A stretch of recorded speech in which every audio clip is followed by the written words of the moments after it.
యేసుక్రీస్తు నామంలో పరిశుద్ధాత్మ ఆశీర్వాదమును ప్రతిరోజు పొందుకుంటున్న ప్రతి ఒక్కరికి హృదయపూర్వక వందనాలు తెలియజేస్తూ ఉన్నాను.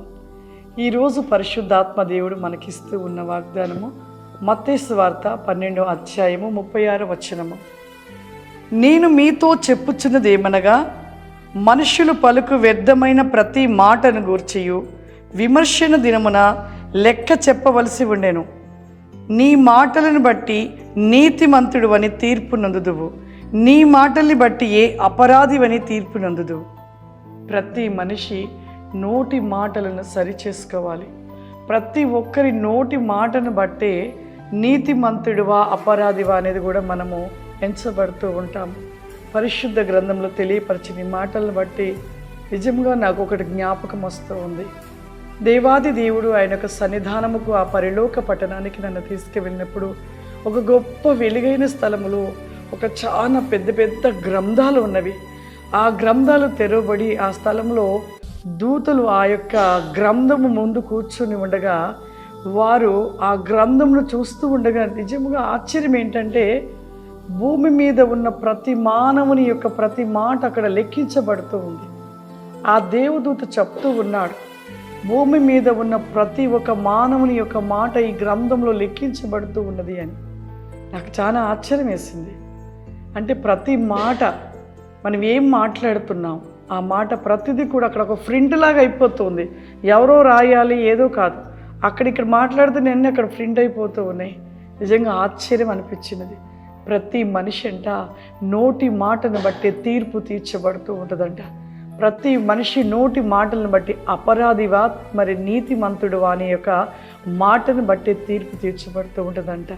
వ్యర్థమైన మాటలు పలుకుతూ ఉంటారు, విమర్శిస్తూ ఉంటారు, విమర్శనమైన మాటలు. ఆ మాటల వల్ల వచ్చే ప్రయోజనం ఏంటి? నీ నోట పలుకుతూ ఉన్నావు మాటలు, ఆ మాటలను బట్టి నీకు ఏంటి సంతోషం? దానివల్ల నువ్వు ఏం పొందుకుంటున్నావు? ఏ లాభం పొందుకుంటున్నావు? ఏ ఆశీర్వాదాన్ని పొందుకుంటున్నావు?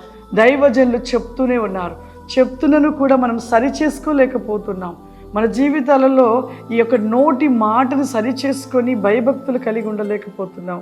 నేను అనుకుంటాను, అలా మాట్లాడి విమర్శించడం బట్టి ఏం పొందుకుంటున్నాడు ఆ వ్యక్తి?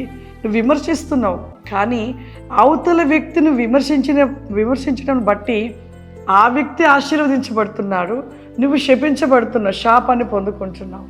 అదే నీ నోటి నుండి ఆ వ్యక్తిని అనడం వల్ల వచ్చే యొక్క ప్రయోజనం ఏమీ లేదు. దేవుని దగ్గర అపరాధిగా నువ్వు ఎంచబడుతూ ఉన్నావు. కాబట్టి ప్రతి ఒక్కరు కూడా నోటి మాటల విషయంలో బహు జాగ్రత్తగా మాట్లాడాలి.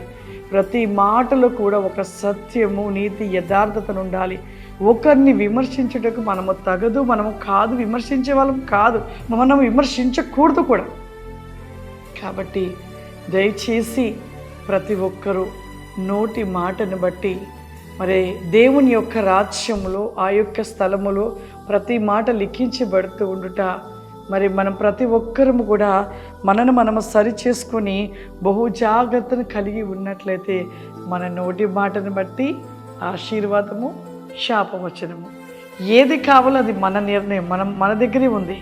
నీవు మాట్లాడే మాటలు సత్యంగా మరి భయభక్తులతో మాట్లాడే ఒక ప్రతి మాటను బట్టి నీవు ఆశీర్వదించబడుతూ దీవించబడుతూ ఉంటావు. ప్రార్థన చేసుకుందాం. సర్వశక్తివంతుడా, దయగల తండ్రి, నీకు వందనాలు చెల్లిస్తూ ఉన్న ప్రభువా, ఈరోజు ఇస్తున్న ఈ వాగ్దానమును బట్టి నాయన నీ పాద సన్నిధిలో పెడిచి అడుగుచు ఉన్నాను ప్రభువా. ప్రతి బిడ్డ నాయన నోటి మాటను బట్టి త్రప్పిపోచ్చు ఉన్నారని సెలవిస్తున్నా.